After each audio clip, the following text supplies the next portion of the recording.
Conversations for Health, dedicated to engaging discussions with industry experts, exploring evidence-based cutting-edge research and practical tips. Our mission is to empower you with knowledge, debunk myths, and provide you with clinical insights. This podcast is provided as an educational resource for healthcare practitioners only. This podcast represents the views and opinions of the host and their guests and does not represent the views or opinions of Designs for Health, Inc. This podcast does not constitute medical advice. The statements contained in this podcast have not been evaluated by the Food and Drug Administration. Any products mentioned are not intended to diagnose, treat, cure, or prevent any disease.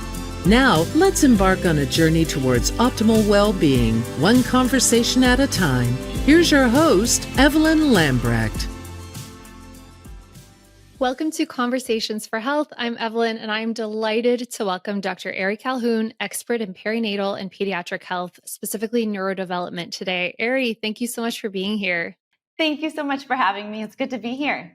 Last time I was in your office, I asked if I could interview you because you shared some really amazing research with me around anti-brain antibodies in pregnant moms, and I just knew I wanted to interview you, and we will get into that topic.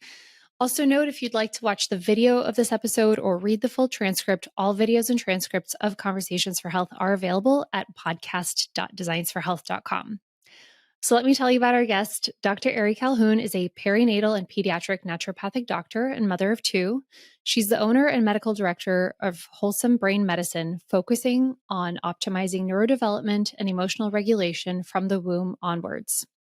As adjunct faculty at the Medical Academy of Pediatrics, she's a passionate speaker and educator on the importance of a biomedical approach toward neurodevelopmental disorders. So, Ari, can you share your journey and how you became so passionate about working with children and now also focusing on supporting fertility and optimal brain development during pregnancy? Yeah, no, that's a really interesting question. So for me, this has been a very non-linear journey. I think I've always had a passion in brain health. I grew up in a family where mental health kind of was something that was always on the horizon. My father was a psychologist, and so I was always acutely aware of the role of brain health and mental health, but I never anticipated following into the field of neurodevelopment. Once I graduated, I started working within a clinic that was very focused on brain health and more so from the aspects of cognitive decline and mental health. But I happened to be one of the only providers that also was open to seeing pediatrics. And at that time, I was focusing a little bit on, or I should say, in a big part on mental health in that population. And we just see so much overlap between pediatric mental health and neurodevelopment disorders. At that same time, I also had a very personal interest and was working with a lot of families who were struggling with infertility. And, I loved this aspect of fertility. It was such a joy to see families, conceive after years and years of struggling. And I just came to, this awareness that that can't be the end of the journey.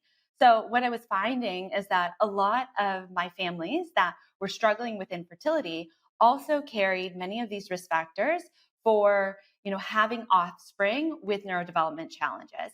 And so as I began to, continue my work with neurodevelopment and in infertility, I really saw that there needs to be, a way that these two worlds can collide. And so I, really kind of started to filter out some of these other areas that I was working with at the time and realizing that in order to really bring my best to this population, I needed to be pretty zoned in. This is a very complex population. There's lots to learn within it, which is fascinating and rewarding, and I love it. But I wanted to kind of zone in on brain health and specifically this interface between maternal and fetal medicine. Yeah, super interesting. And I think a lot of practitioners who work within fertility, so much of it is about trying to get the person pregnant and then having a healthy pregnancy and, optimizing nutrients for all of that, but maybe not thinking even more and beyond that with regards to neurodevelopment. So can you explain a little bit, what does that mean to holistically optimize neurodevelopment and talk about the connection between maternal health And I know this is a big question, like preconception, maternal health, and then neurodevelopment in a child. Yeah. So I think, like, more broadly, what we know about neurodevelopment is that this is a very complex process, and the vast majority, I mean, of the times, this is not, genetically predetermined. There are areas of vulnerability that we have, but there's so much input from our environment, and that starts in that gestational time period. And so I think we don't think about this consciously, but as parents, from the day that they're born, our children are born, we're thinking about ways to optimize their neurodevelopment. So we might be buying, different Montessori toys, or thinking about book subscriptions, or thinking about singing to them in hopes that we can kind of support their brain development. But there are a lot of areas that we're not aware of that could be both positively or negatively impacting that trajectory. And it really starts before birth. And so we have this amazing 9 months of baby in our womb where that is their first home. That is the origin of that brain. And especially, I should say, in that third trimester, there's a lot of refining that takes place during that time that can either, promote more optimal brain development, or could potentially detract from brain development and increase the risk of a neurodevelopment disorder. And so that's kind of what I came to understand. And also, I think a lot of providers, again, that maybe operate in the neurodevelopment field may understand that this time period during pregnancy is acutely important, but yet they might not feel comfortable treating women in that time period because there is so much controversy over what is safe and what is not safe. And so I think, working with women throughout my career in that perinatal time period, I had a little bit more comfortability around which therapeutics we could safely use. And to be honest, there's a lot more research out there than we even acknowledge. Like, there's a lot of research on our natural products. But again, if the client were to just Google it, it is quote unquote not safe in pregnancy. But we have studies to indicate, otherwise. And so really, I'm happy to go into this in more detail, but we know that that gestational time period is a really crucial time period for brain development. Thereafter, that first year, really the first 3 years, but that first year also remains an incredibly important time. And it's usually prior to parents kind of acknowledging that there may be some form of concern or delay. And so oftentimes, autism is not diagnosed until 18 months, 2 years, 3 years, sometimes later for many of these children. And we know that, we can start to do things to support brain development much before that diagnosis. Yeah, I want to talk about some of those nutrients that you talked about and ways that we can, mitigate risk and support the mom. And I want to back up a little bit and talk about the topic of and the research around maternal immune activation and inflammation. So, what are some of those categories? And based on the research, how do those impact neurodevelopment later on? Great. Okay. So this is my favorite topic. And, Awesome. as it pertains to pregnancy, I think as functional medicine providers, holistic providers, we oftentimes think about, how could toxins impact brain Mhm. development, which is valid. How could the gut microbiome impact, the pregnancy? Valid. How could nutritional deficiencies impact the pregnancy? Valid. But one of the areas that we don't oftentimes focus on, and yet it probably is the most important, is how could maternal immune system or immune system dysregulation impact the offspring. And so when it comes to autism, and I think I say autism because we have the most research for that designated population, but this extends to other types of mental health disorders, and this extends to other types of neurodevelopment disorders such as ADHD.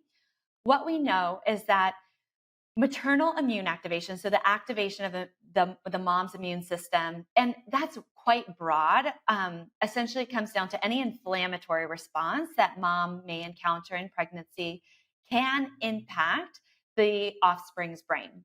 And depending on kind of which cytokines are released and which trimester this occurs, there's a little bit of a, difference in what we see. But essentially what happens with inflammation is, and I guess I should say, there's various mechanisms that we could potentially talk about, but the one that I tend to focus on the most, that's most direct, or I should say one of the two that's most direct, is something called microglial activation. So many people in your audience know, even if they don't specialize in like brain health, they've heard of microglia or the glial cells. So they're the resident immune cells within the brain.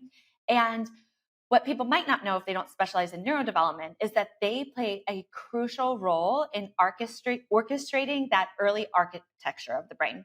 So they kind of help to form and signal new neural connections. And then one of their most important roles is synaptic pruning. So, as we're born with many different pathways, and over time we kind of pull back and prune those synaptic pathways that are no longer serving us. And so that is one very, very important role of the microglia.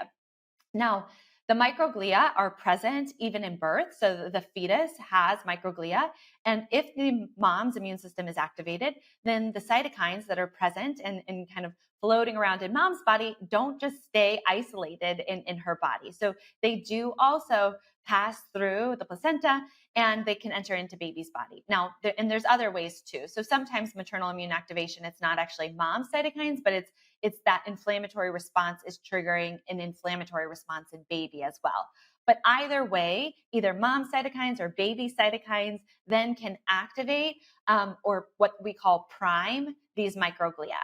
And so most of the time, the inflammatory response isn't necessarily significant enough where we would see developmental delays from the start. That's not always the case. Certainly, like some inflammatory events could be, but oftentimes what researchers will refer to this as is like a sub-threshold response. And so that inflammation gets into baby's brain, it'll kind of sensitize these microglia, but it won't throw them into like full activation. Once they are sensitized or primed, though, it then puts that child at increased susceptibility for other types of immune activation in their early childhood, causing full-blown activation. And when they are activated, they stop doing their really crucial job of orchestrating brain development. So they don't do that as well. And then they also kind of create a more local inflammatory response, which can have other kind of secondary impacts.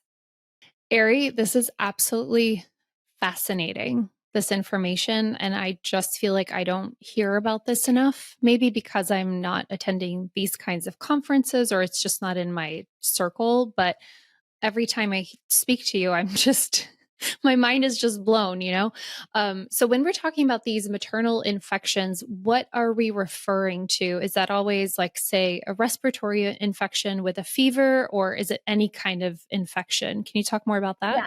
It's so fascinating because this like immune activation actually can be like beyond just an infection. So most notably, we think about infections and they've studied the flu and COVID and gastrointestinal infections and genitourinary infections. And so generally speaking, the more severe the infection, the greater the risk because we will see a greater cytokine like storm or Hmm. load with that.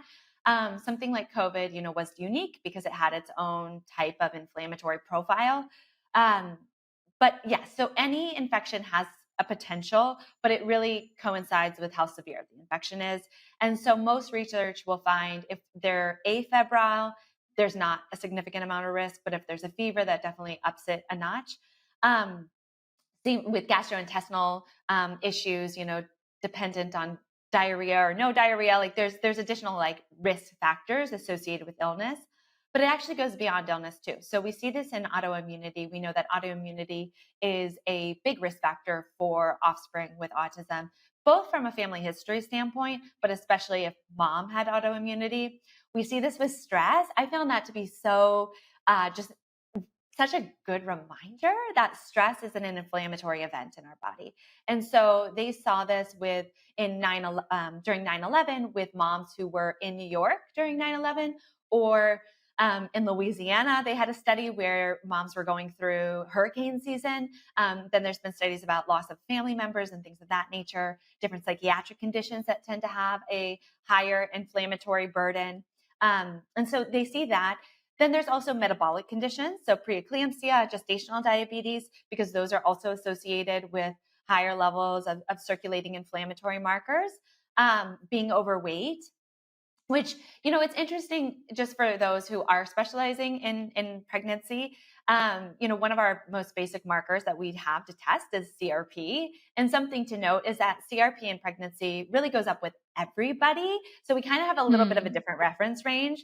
So, in our non-pregnant individuals, a CRP of 4 or 5 might be like, oh, this person is pretty inflamed. I mean, not significantly inflamed, but in functional medicine, we would definitely recognize that as like a decent background level of inflammation.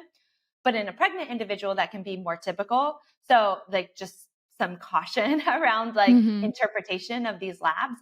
But, anything that has the potential to increase inflammation, even asthma attacks, especially in that second trimester, have been associated with altered neurodevelopment. So it is quite broad. And this is why, the message is not, and I know we'll get into this, that if you have inflammation, there is this, inevitable doom or gloom, risk for a neurodevelopment disorder. And I'm so passionate about speaking about all the things that we've found that can actually mitigate that risk. So there's a lot of things that we have the opportunity to do as functional medicine providers or integrative providers to support the body in kind of dampening that inflammatory response and just protecting the child's brain from the inflammatory response. Yeah, I'd love to get into some of those now, especially because, like you said, in pregnancy, and I'm trained in herbalism. And so I do know that some herbs are safe, but generally we say, oh, nothing is safe because it hasn't been studied, because it wouldn't be ethical to study it. Yeah. But you are using some of these things, successfully. So I'd love for you to share more about what those are and how you use them and when you use them. Yeah. So there's so many, and a lot of them, good news is, are nutrients, and nutrients have a little bit more research than herbs or, botanicals. So as it pertains to like nutrients, we can start with a couple of my favorites. I think it's always good to have a background prenatal because, each of these nutrients are often found, that we'll discuss, are often found in the prenatal to some extent. They're probably in insufficient quantities, but it's a nice background to have a good solid prenatal that's kind of covering some of your zinc needs, some of your vitamin D, your choline, etc. Now, one of my most favorite nutrients, because it is exceedingly safe and it has a ton of research on it, is choline. So choline has been studied to kind of mitigate brain damage from everything from fetal alcohol syndrome to use of marijuana to COVID and other infections. And so they've looked at, maternal levels of choline. They've looked at intake of choline. So both have been studied, and they've found essentially higher intake of choline, higher levels of choline in mom is associated with a reduced impact on the offspring's brain when the mom is to encounter really all sorts of risk factors. And so, I don't even know that we have fully fleshed out exactly how it's exerting its benefits. But we've seen time and time again when we are studying different risk factors and knowing that risk factor could impact brain development, that ample amounts of choline in mom really is shown to mitigate that effect. And it's a lot of choline. So the choline amount is like 900 milligrams or above. And so if we're taking, something like phosphatidylcholine, which is only part choline, we're looking at like 4 grams or something, like really high doses. And so that is always a nutrient that I aim to have in good sufficient quantities, kind of in a prenatal or on a background dose. But then if mom is encountering other risk factors, we will increase the dose during that time. That's super helpful. And from my understanding, the reason that prenatals don't have these super high amounts of choline is because you would have to give so many more capsules, right? Yeah. So Mhm. most people that I know generally do supplement with additional choline. What is the RDA for choline in pregnancy? Because it's not 900, right? It's No, it's 450 or 450. okay, yeah, But most prenatals have less because you're right, it's an yeah, extremely bulky nutrient. So like to get to that amount, you're like at 4 capsules, which yeah. is choline, or maybe not 2 capsules of choline alone. And so it is. It's difficult to get in. Now, if you're eating eggs and you're eating animal protein, you are getting some, you're definitely getting choline there, but it is hard to meet the RDA with diet alone. You definitely unless you are really good about eating lots and lots of eggs, you're probably falling under that 450 mark. And then you said that you regularly recommend 900 milligrams, but then you ramp it up during an infection. What Not amount? necessarily. I would say I definitely want to hit the RDA, and it kind of Okay. depends on like dietary intake and also what are the risk factors in general. So if I have a Hmm. mom who has autoimmunity, we might go higher. If I have a mom who has a family history of having a child with a neurodevelopment disorder, we might go higher. But at least if we have around that 450 to 550 mark on a background level, we know there's some sort of dietary intake. And then I would say if there are other risk factors that we encounter, then I'll ramp it up above a 900.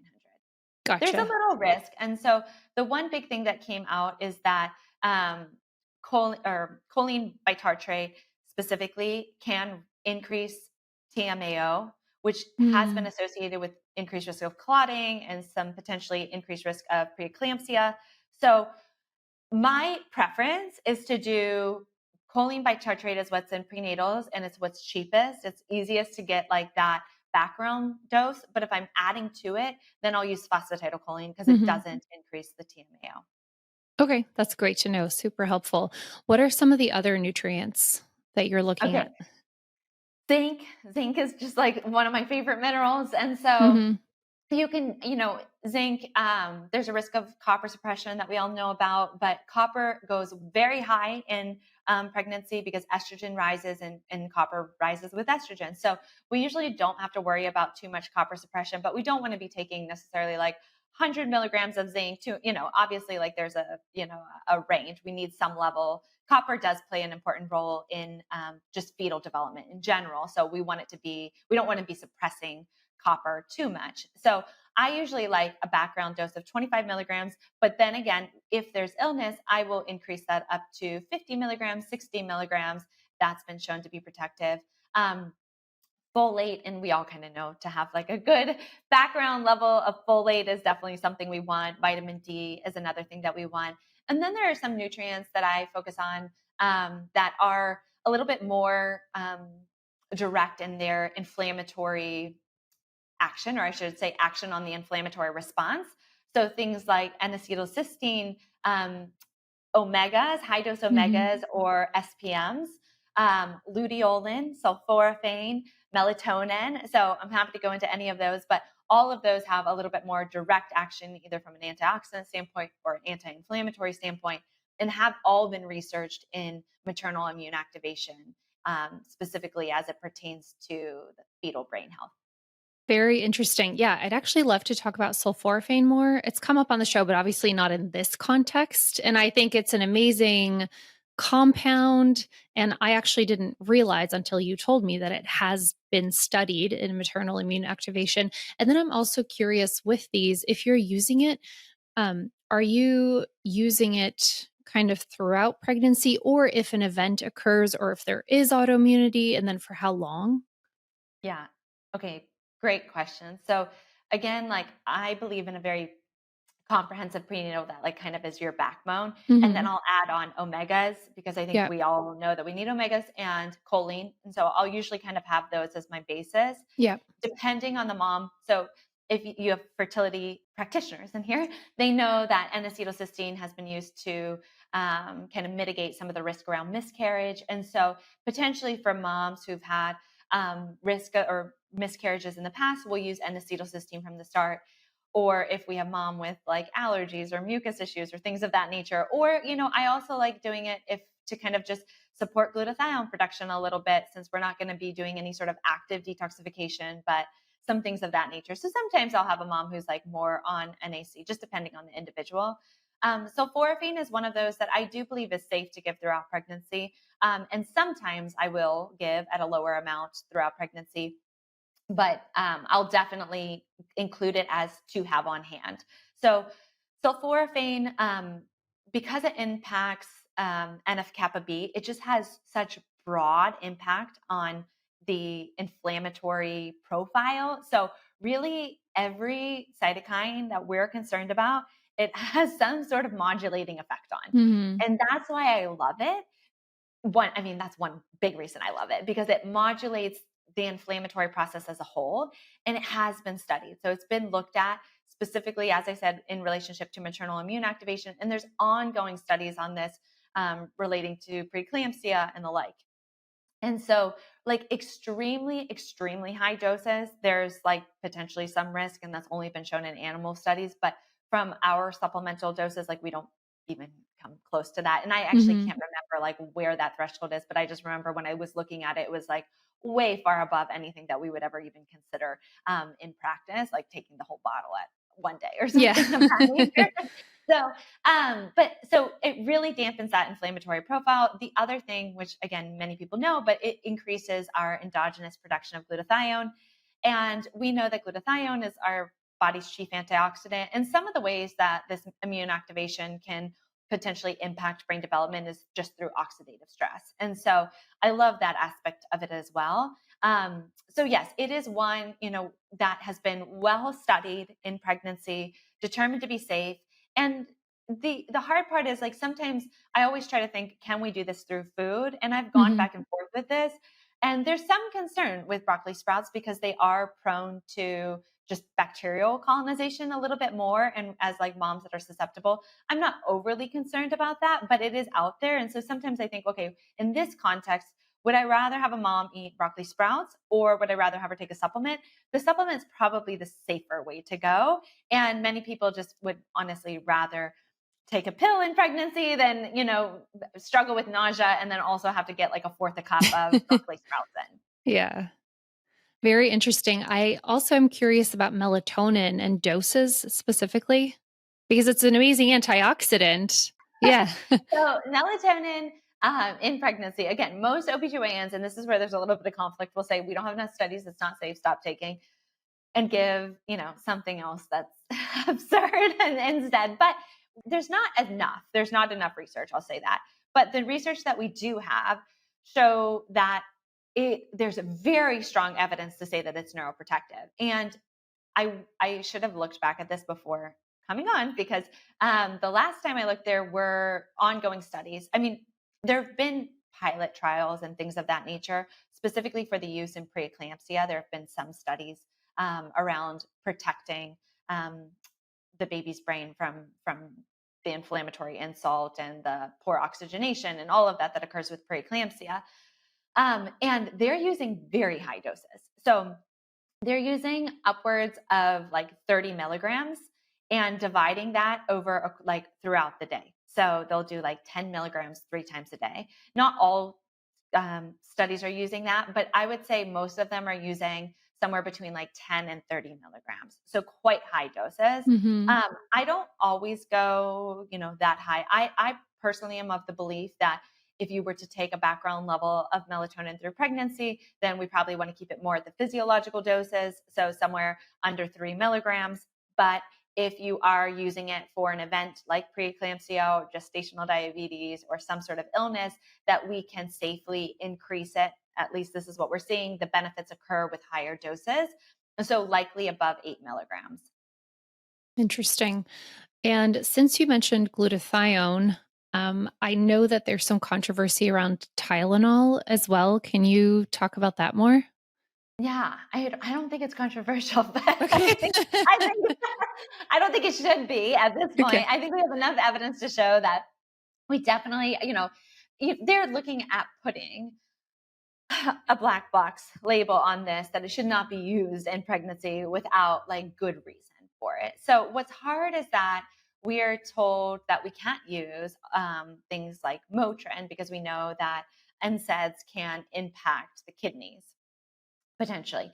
So it's been kind of assumed that we would use Tylenol safely. And over time, we've just had, come to realize, well, Tylenol in pregnancy isn't so safe. So early use of Tylenol has been associated with more concerns around like reproductive abnormalities and things of that nature. And usually the way that I talk with individuals, like from an embryology standpoint, and I don't think this is like, rocket science, but like in that first trimester, we're forming organs. So if something's going to, if we're going to take something and it's going to impact the outcomes at all, it's usually in some form of anatomical or structural concern. And so we see this like as it pertains to SSRIs. So the impacts for SSRIs are more related to the heart in the first trimester, and then maybe more related to the brain in the third trimester. So same thing with Tylenol. In the early forms of pregnancy, we're seeing more of the kind of reproductive abnormalities. Then as you go into like the second and third trimester, we're starting to see more of the impacts as it relates to brain development, because that's when we are refining those structures. And so it's been associated with an increased risk of ADHD and autism. And specifically, we're talking about use in pregnancy. And what they find is using it for longer than 5 days consecutively definitely increases the risk. So if we were taking it like a single time for a headache here and there, potentially there's not that same, like definitely not that same level of risk. Hard to say if like there might be some risk. And surely part of that is through depletion of glutathione, but I actually think there's probably another mechanism beyond just depletion of glutathione. Do you have suspicions on what that is? No, I don't know. I think that we like, again, I mean, I'm not an expert in this particular topic, but most of what I've read is that we know that even from a pain alteration standpoint, like for headaches and things of that nature, it's not exhibiting, or it's not the reaction or the response, our body's response to Tylenol, or I should say the pain mitigation, is not solely due to reducing inflammation. That just doesn't make sense. So they believe that there has some more direct action within the brain, and someone might know exactly what that action is. I don't, but we do know that there's some receptors that it's hitting on within the brain, and so likely that's probably what's contributing to altered neurodevelopment in utero. Very interesting. I want to go back to something I mentioned in the very beginning about when you were telling me about anti-brain antibodies in pregnancy. Can you talk more about those? Yeah. Okay. So this is kind of the second area that I really emphasize with moms. So we have this maternal immune activation, and yes, there are other ways that this can kind of impact brain development, but I focus mostly on this microglial activation just because it is the easiest to illustrate and the one where we have the majority of the research on. The second that has been kind of emerging over the last 15 years, maybe longer, but really kind of something that they've been exploring over the last 15 years, is a phenomenon known as anti-brain antibodies. So essentially, we know that moms pass on all of our antibodies in the second and third trimester, good or bad. Okay, we pass them all on. And the benefit of this in passing on our antibodies is that it protects the child against some of these infectious diseases that they may encounter when they're young. So in that first year of life, definitely in the first 6 months of life, when their immune system is weaker, mom's antibodies are circulating and kind of mitigating the impacts of some infections that the child may encounter. Unfortunately, we also can pass on our antibodies in the form of like autoimmune antibodies. And Judy Vandewater, she's out of the Mind Institute, has been really propelling this research and has found that up to 20% of children with autism, and it is really those that have a more serious form of autism, so usually it's autism with intellectual disability, that particular kind of presentation is highly associated with these maternal anti-brain antibodies.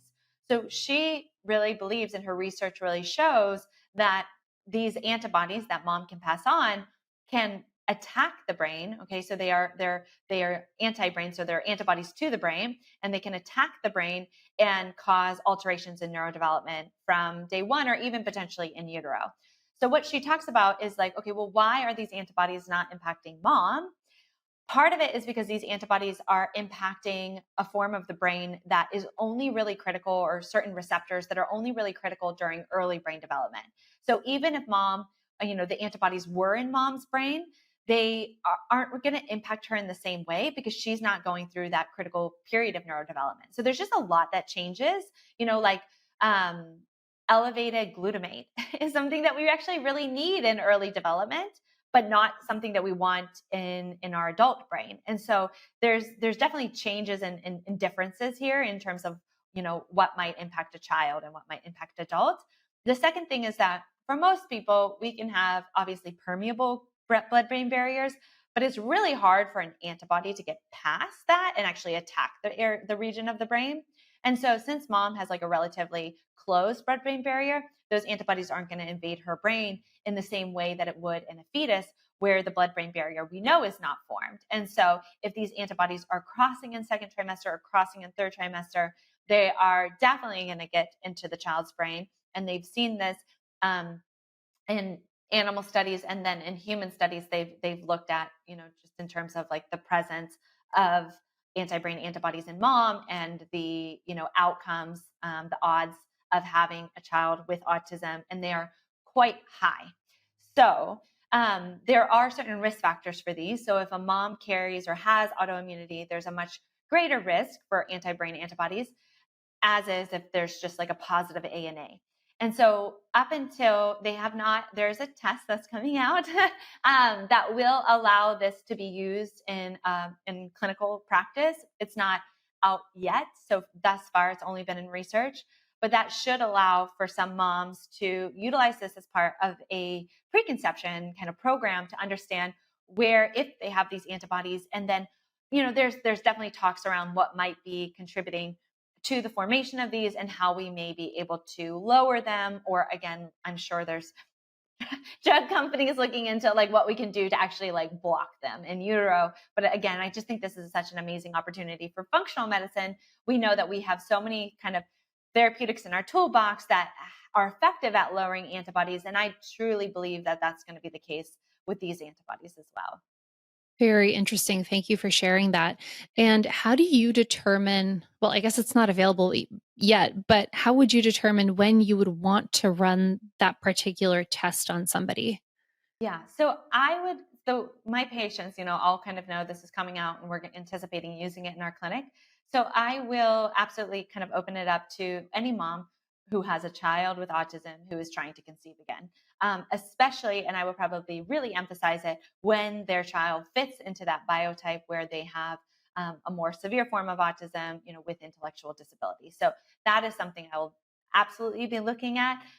The other thing is if mom has autoimmunity in general and she's looking to take a proactive approach. So I am so grateful that other people are as excited as I am about this, on this field of proactive neurodevelopment support. So we have a lot of patients in our clinic that are coming to us looking for ways to support their kind of risk profile for many different things. We can look at, there's different things that we can kind of prepare if we had a child with asthma and eczema and things of that nature too. But as it pertains to neurodevelopment, this is something that we would screen for prior.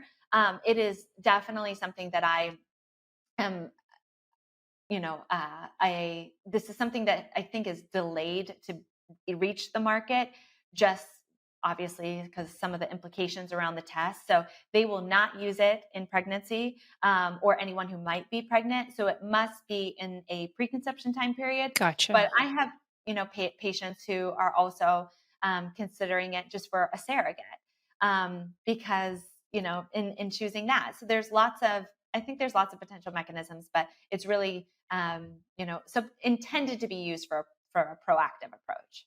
Yeah.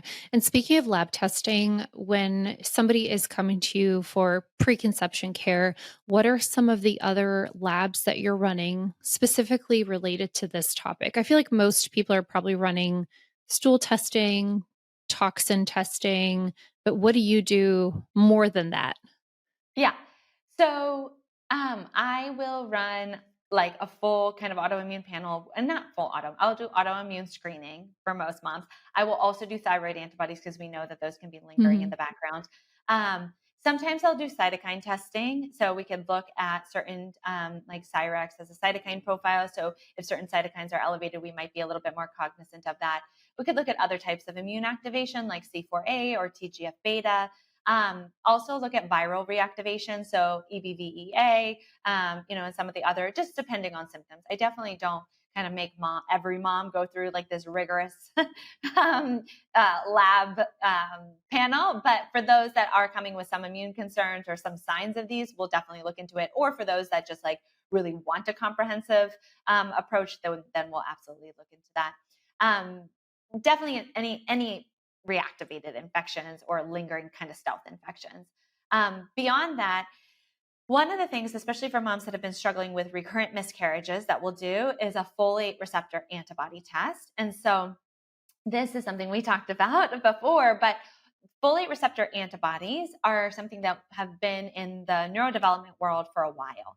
And what they are is it's essentially an autoimmune response to the folate, to a particular folate receptor. So we have a number of folate receptors in our body. But this particular folate receptor that we're looking at is very responsible for shuttling folate into the brain. And if it's blocked, then we are going to end up with cerebral folate deficiency or low folate within the brain. And that often looks like speech delay, developmental delays. We can see vision problems. Sometimes we can see seizures. We can see poor socialization. So there can be a number of symptoms that come of it. And I see this in both my, children with autism and without autism with developmental delays. So we're kind of screening for that. Now, folate receptor antibodies can also impact adults, and they can impact moms. And the same folate receptors are on the placenta. And so they've been, it's been found that folate receptor antibodies and the blocking of this folate can lead to these recurrent miscarriages. So that has two implications for me in that, okay, well, we care about the fact that folate is being blocked in this sense. And we also, for fertility purposes, but we also know that this could impact folate, folate's ability to get into the brain of the child. And so we might choose to do higher amounts of folate or an alternative form of folate that goes through an alternative receptor. Very interesting. I'm glad you brought this up. We could probably do a whole separate show just on autism and all of the things that are related there. And I wanted to talk about the folate receptor antibodies. So thank you.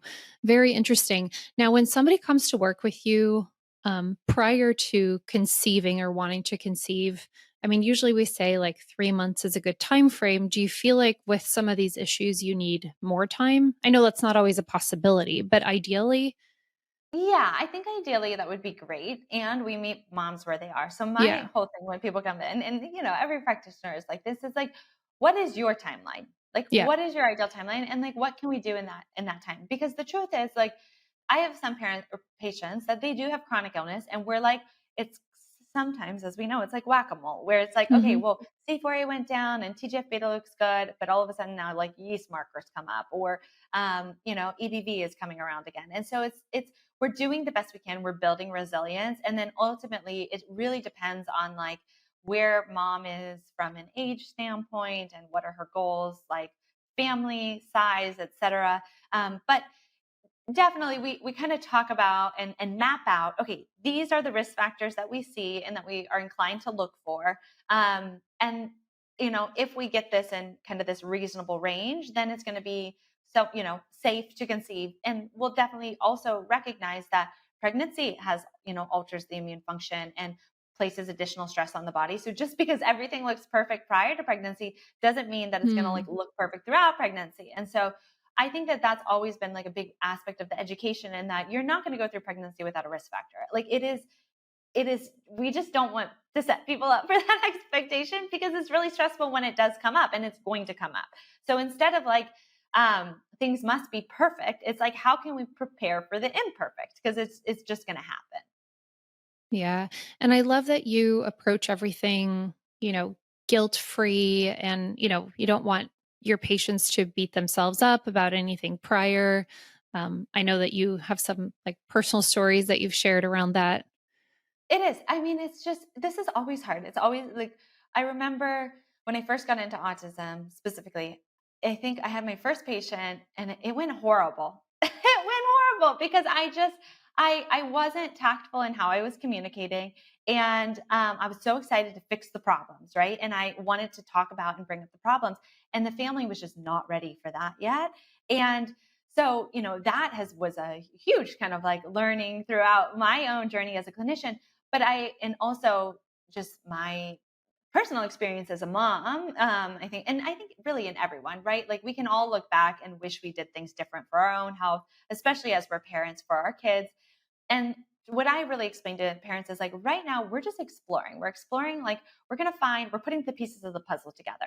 When we have more pieces of the puzzle, when we're able to identify, like, what are the things that might have contributed to some level of risk, then we kind of can understand where we can then support those areas of vulnerability. And so risk gives opportunity. If we're able to identify a risk factor, then we have an opportunity to support that. And parents, love that approach. Of course, sometimes we have those moms that really it comes down to, which is why I'm so passionate about educating. I wish I would have known. I wish I would have known. And I can't tell you how many times, like even from my own kids, like that I have said, I wish I would have known. And I don't want parents to come back and say, I wish I would have known. Like how many of my patients are in the class action lawsuit for Tylenol? I wish I would have known. Was told it was safe. I wish I would have known. And that just eats at me. It just like makes me tear up because it's we are placing our trust in practitioners. We shouldn't have to know all these nuances, but the truth is, from a perinatal standpoint, from a pregnancy standpoint, they're not. They have no idea these implications for brain development. That's not their area. And so a big reason why I'm like so passionate about getting the news out. Yeah, yeah. Thank you so much. I have another question. I want to go back to the nutrients because you also mentioned SPMs, specialized pro-resolving Yeah. mediators, and I'm a big fan of those. I know people use them in high doses for, infections and for injuries, and I'm curious how you use those in your practice. Yes. So both, right? So if we're talking about for children with autism with some suspected form of microglial activation, or for PANS and PANDAS with an autoimmune response, mostly we know that it can lower some really crucial cytokines that are implicated in brain inflammation. And so we'll use that to kind of like lower the inflammatory load, decrease microglial activation, and I find that they work very well. In pregnancy, we use it in the same ways, and so there's been a lot of research around omegas, less around SPMs, but they've definitely been discussed. And actually, what's interesting is like in breast milk, we have super high amounts of SPMs. And our body, even when we go through an inflammatory kind of response, our body will kind of endogenously upregulate them some, but we need to have like the precursors or the materials to create them. And so I will absolutely use them in times of, illness or stress. I in my last pregnancy, came down with a really nasty GI infection. So it's something where I definitely supported my body in and around that time, and SPMs were one of them. Very interesting. Thank you for sharing. One other question. Like I said, we could talk about autism on for a whole 2, 3 hours. I thought it was interesting. You talk about a low zinc to copper ratio as one of the underlying issues. So my question is, well, I'd love to just learn more about that and what the mechanism is there. And also, is it just a matter of supplementation? But why is Yeah. it low in the first place? Or why is it Okay. Those are all imbalanced? really good questions. So this is what got me into neurodevelopment as it pertains to like mental health. So zinc and copper are two minerals that play a very big role in mental health. And I was trained through the Walsh Institute or the Pfeiffer Institute around kind of, there's very few nutrients that play a big role in neurotransmitter regulation. Zinc and copper are at like the top of that list. Okay. So zinc really regulates serotonin and GABA and dopamine. And really, it's probably more of like what happens if zinc is low and where copper goes. That's probably more kind of formative of what's happening within the neurotransmitters. But this is kind of, this can play a big role in that set point of neurotransmitters. So what copper does is it takes dopamine, which is our feel good and our pleasure neurotransmitter, and it shuttles it down to norepinephrine and epinephrine. So these individuals, definitely have a more significant fight or flight response, can struggle with significant sensory issues, anxiety, anger, tantrums. We oftentimes call it like this Jekyll and Hyde personality, where they're fine one minute and then it'll kind of like send them into a very like out of body experience, right? So you can tell they're totally different in their mannerisms, because they're quite literally going through this fight or flight response. And we know as children with not a fully, developed forebrain, that this catecholamine, this fight or flight response, is just so much more exacerbated in that population. They wear their emotions on the sleeve, and that's displayed in tantrums and self-harm and aggression. And so this is something that, again, is common. It's a common contributing factor to behavioral disorders or kind of agitation, big tantrums in children. And it is more common in children with autism. And we know that behavioral concerns is kind of a part, not for every single child with autism, but can be a part of that presentation. And so that's really like the most significant mechanism in terms of like it contributing to behavioral concerns. But what's also interesting about zinc and zinc being low is that zinc is one of its, we play so many roles, and why I love it. It's helpful in skin barrier function, and it's crucial in stomach acidity. But one of the things that we know it does is it controls the level of metallothionein protein. Metallothionein protein is a crucial regulator of heavy metals. And so if we have lower zinc, we tend to have lower metallothionein protein. If we have lower metallothionein protein, then we are more susceptible to heavy metal accumulation.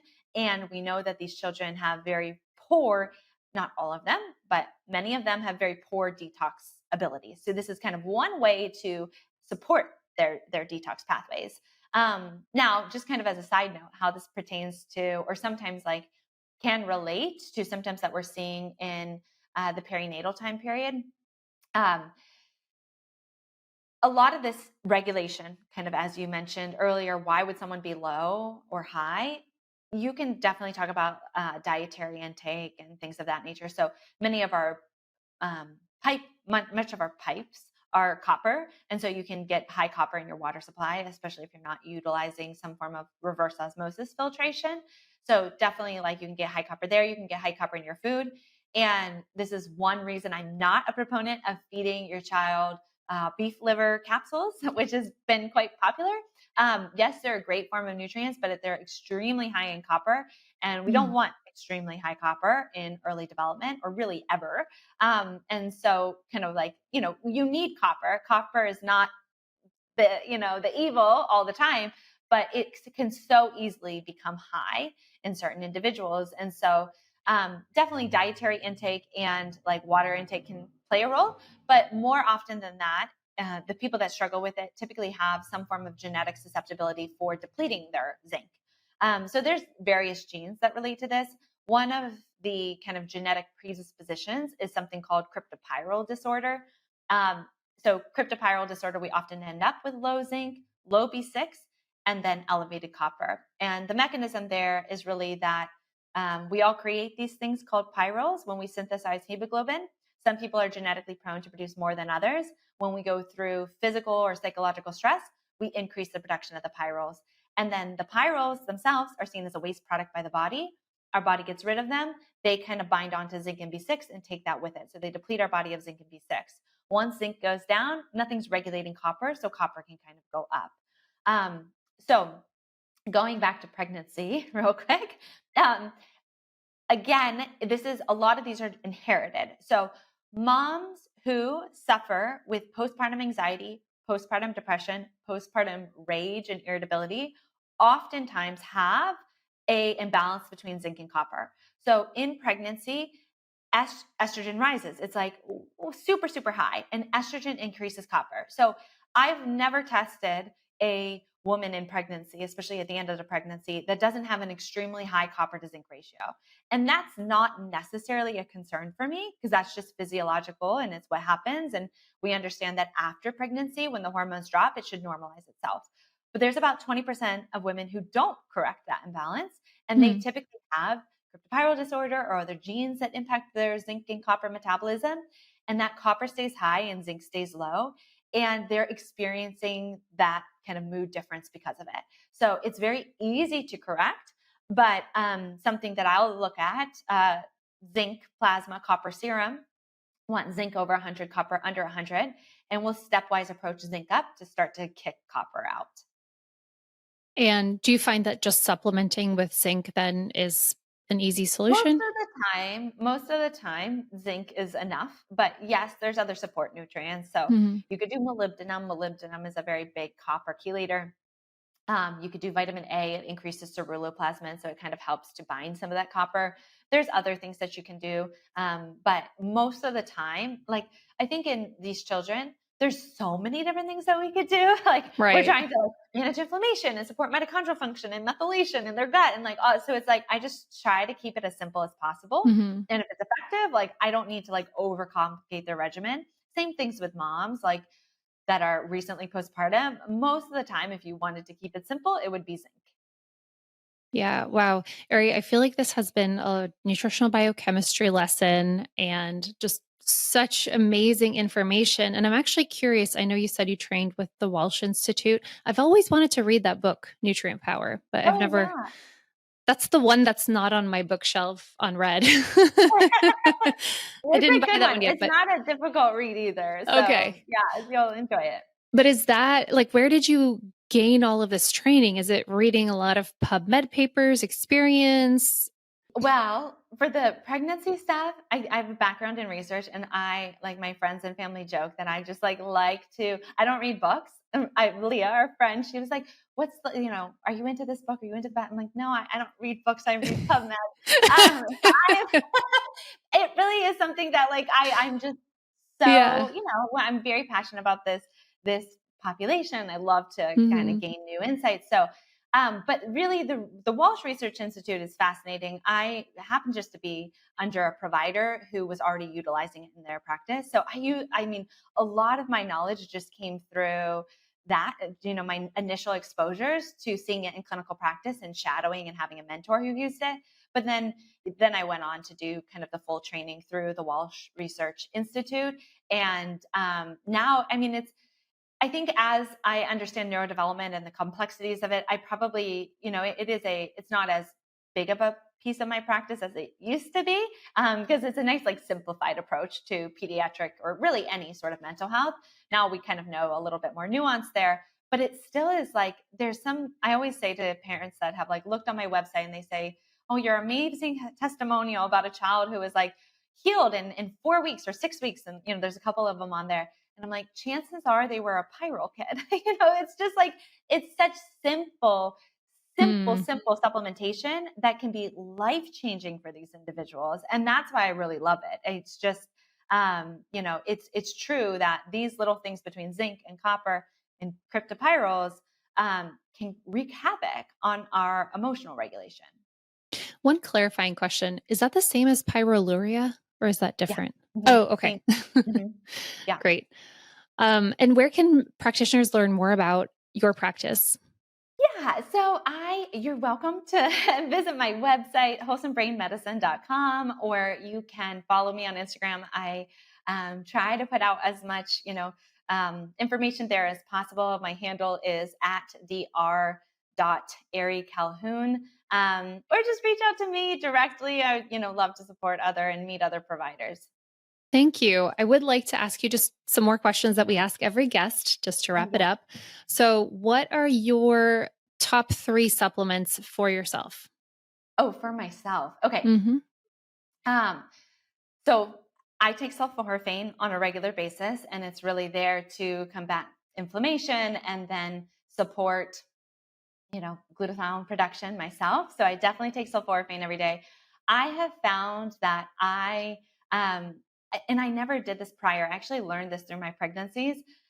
I do so well on some form of like comprehensive nutritional support. So I'm now 2 years postpartum. I'm still breastfeeding, but I take a very comprehensive prenatal on a daily basis because I just do so much better and I start to see signs of deficiency if I'm not doing that. Probably an indicator that my gut is not like perfect, but I definitely benefit from like comprehensive nutritional support.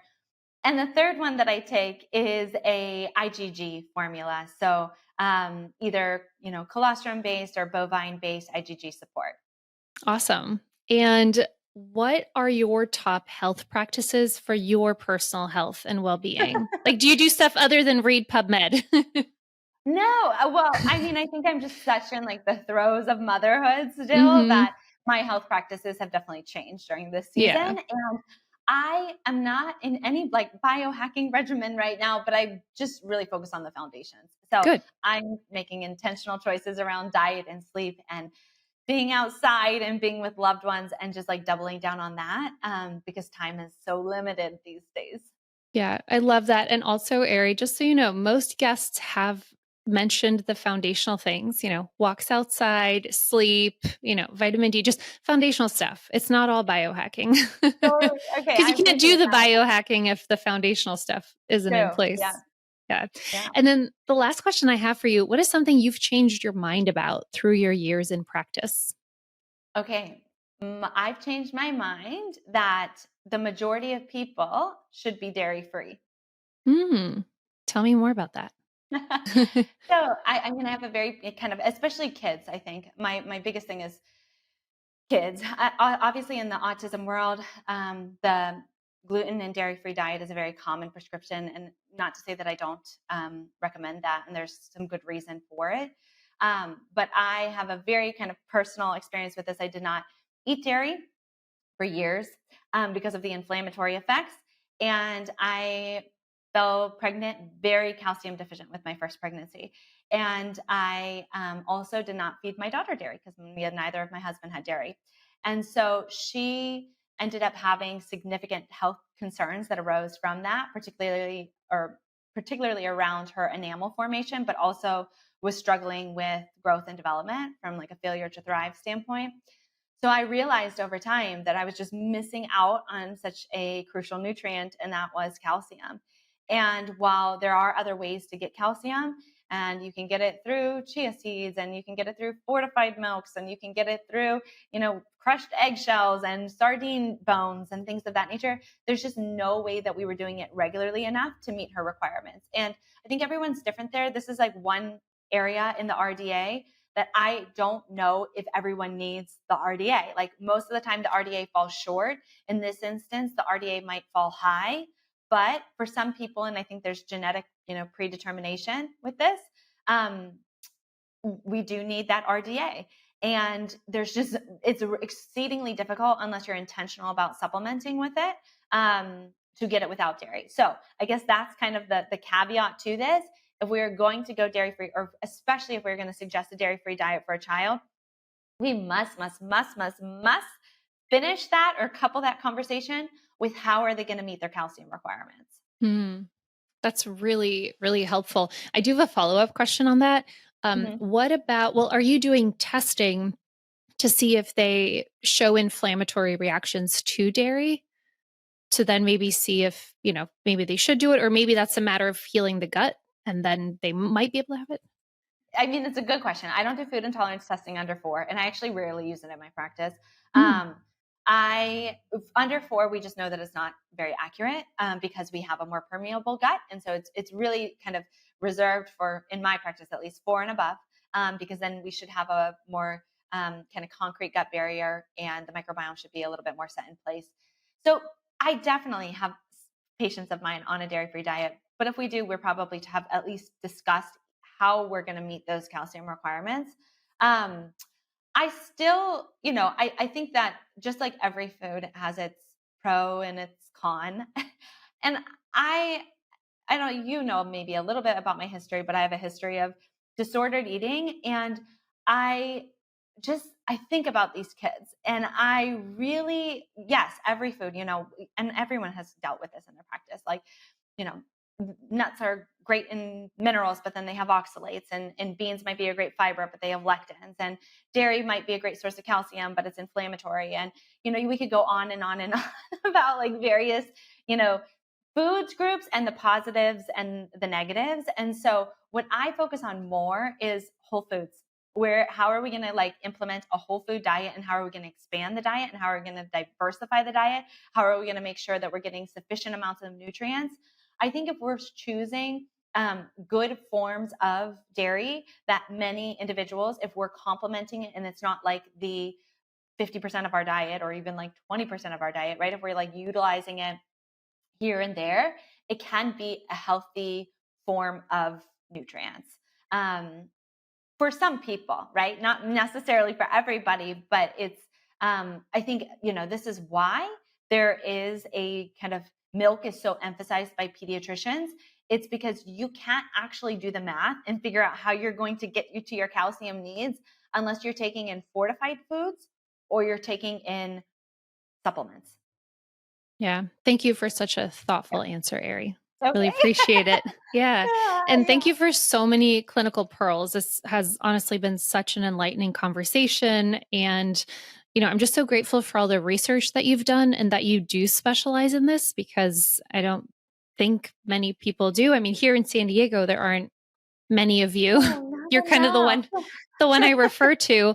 So it's very, inspiring, and your passion and your enthusiasm for this. I'm just really grateful for this interview. So thank you. Oh, well, thank you. And thank you for having me on. It's always so good to talk with you. You too. Thank you for tuning in to Conversations for Health. Check out the show notes for any resources from our conversation today. Please share this podcast with your colleagues, follow, rate, or leave a review wherever you listen. And thank you for designing a well world with us.